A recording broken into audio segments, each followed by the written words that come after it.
Made for Me, Chapter 2. The following morning, Danielle sat in the conference room of MRD in the heart of the city, her back facing the lake. She pretended to read the words on her tablet as she waited for the head of human resources to join her, surreptitiously observing those who walked by, a mix of men and women ranging in age from late 20s to early 40s. She replayed her conversation with David when she accepted the offer. To say her former managing director was exuberant was like saying the deceased had come to life. He confided to her that MRD had been watching her since her Goldman days and had contacted him 12 months prior with a buyout offer. He'd said no twice. It took me 3 years to get you away from Goldman. I didn't want to make it too easy for them. Since Danielle knew David didn't need money any more than Midas needed gold, she wanted to know what finally made him change his mind. Every commodity firm wants the bragging rights for having the trader with the best numbers, and in gold, you're it. But honestly, Danielle, it wasn't the money or the ego. If you were my daughter, I'd want you to jump at the right time. It was time to let you go for bigger things. That's why I went around you and called your father.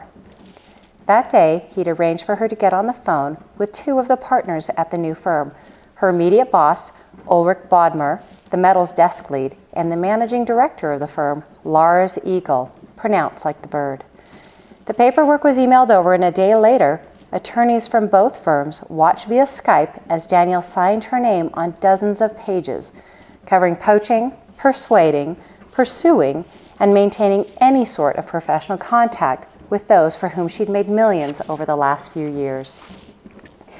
And please note the obvious clauses around dating, cavorting, or otherwise becoming involved with clients in the future, intoned the attorney for MRD, who was on teleconference from Zurich. When Danielle pointed out that meeting with clients was a part of the business, MRD's attorney clarified, as long as you aren't engaging in non-professional relationships, then it's fine. Non-professional is rather broad, thought Danielle, as she tapped her pen on the table before her. In any case, it wasn't the client who was the temptation. It was invariably the friend of the client. With her mother's death, then her father's ill health, and keeping the family afloat, she had neither the time nor interest in engaging in more than an occasional night out. Danielle took a sip of sparkling water and glanced at the reflection of the lake on the glass wall behind her.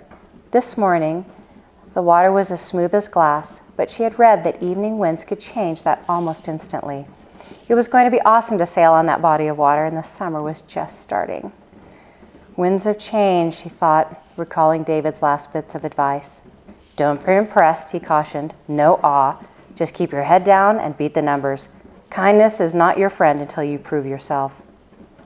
Danielle saw a pear-shaped woman wearing a tailored gray pantsuit and high heels coming towards the door. She sat up straighter, subtly smoothing her top.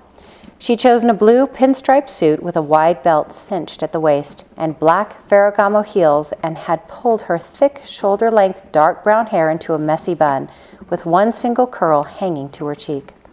Elegant but contemporary, just like her surroundings. "Ms. Grant," the woman said as she entered the room, her smile wide but professional, her hand already out. "Jacqueline Later. Welcome to MRD."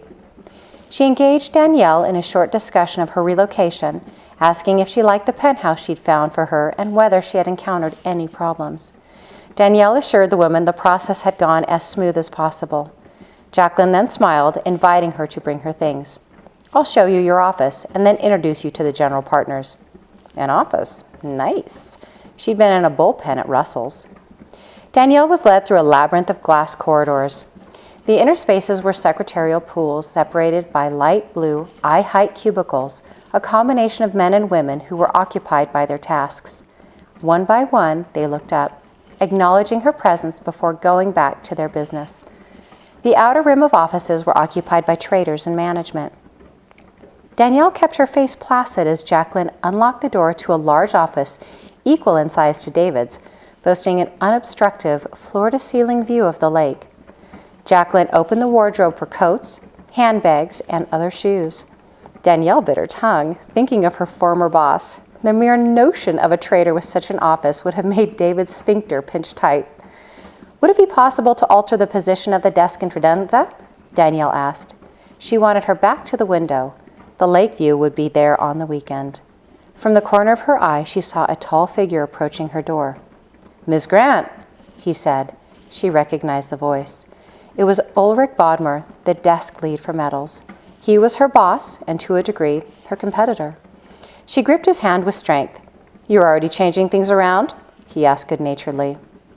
Ulrich wore a dark suit with an electric blue tie, his crisp white shirt popping against his light skin tone. His hair was sheet white and receding from a point in the center of his forehead.